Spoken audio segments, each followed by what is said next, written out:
Hey guys, Brian here, Right on Red YouTube channel and podcast.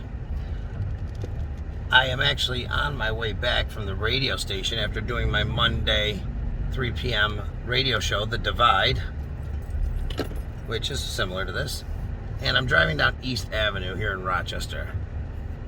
So I pulled into this lot so I could talk for a minute. Because I'm right down the street from me on East Avenue is the Nicosia's house.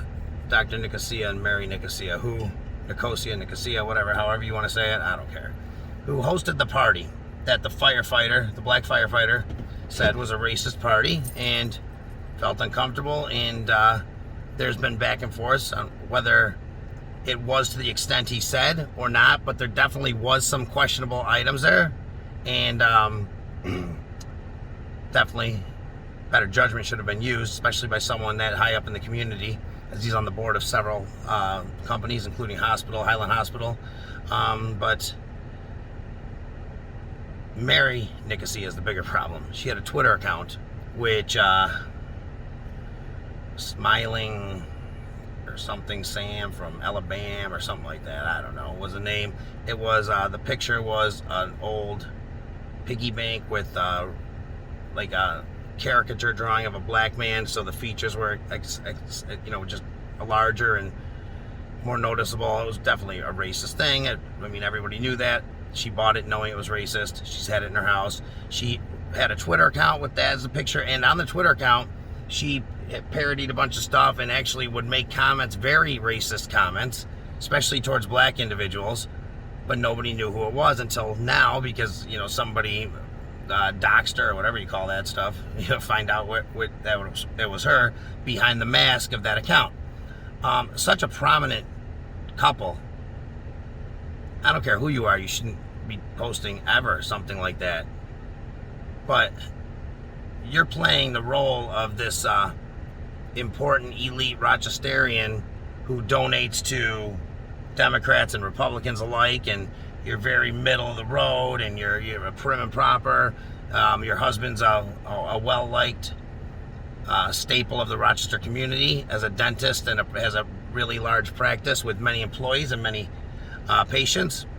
And you're playing the role of supportive, great, just a rock of a wife who is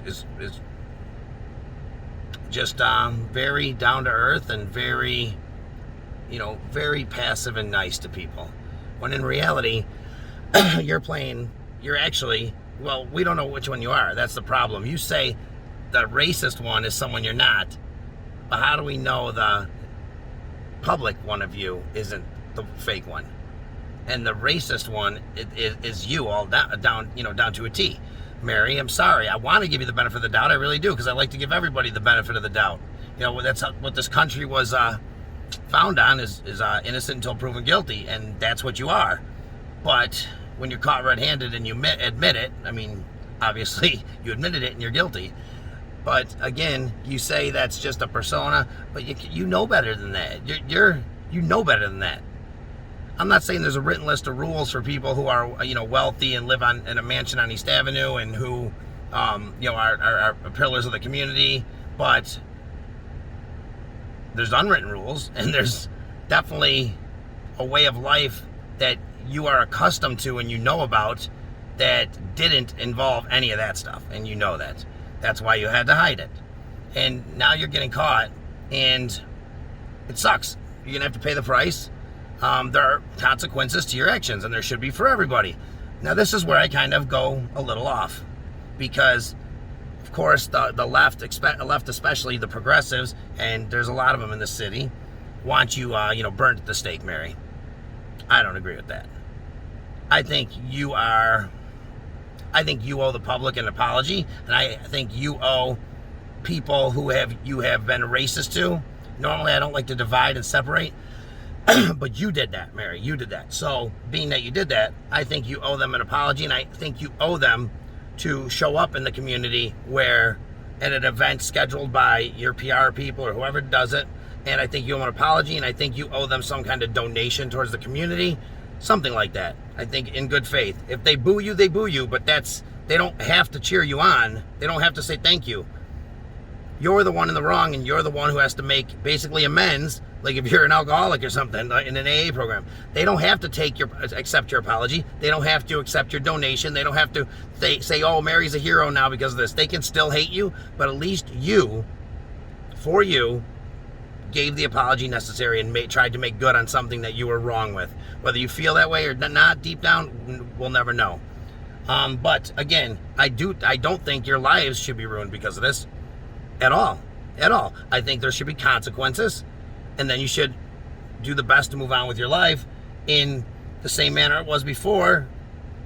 With, obviously, you're gonna have a little bit of a reputation issue, but I don't think you should have to literally move somewhere else and avoid, people with bats and fire. Like, that's just not right. We let, McQuell Powell come back to this community after shooting a pregnant woman and almost killing her, right? Am I right? He ran for city council. I think he was on it. He was on the PAB. He has some nonprofits, I know. He works as a substance abuse counselor in the community. And he was welcomed back in with open arms, right? And now listen to me. I'm just saying this. He was welcomed back in with open arms. The cop killer, Anthony Bottom, whatever his name is now, he was paid. Originally, he was going to be paid to speak at Brockport. Now, he wasn't, rightfully so. But he's welcomed back into the Brighton community with open arms, and he's just living his life and going on, and people are supporting him and saying, we got your back. We're going to see you through this. You have the right to move on with your life. Okay? So if that's the case, right? People who shot a pregnant woman and murdered at least two cops, and this goes for a lot of criminals in our community, because there's a lot of them out there who are welcomed back, no problem. You did the time, get back in here. We love you. And if that's your attitude, that's fine. But be consistent.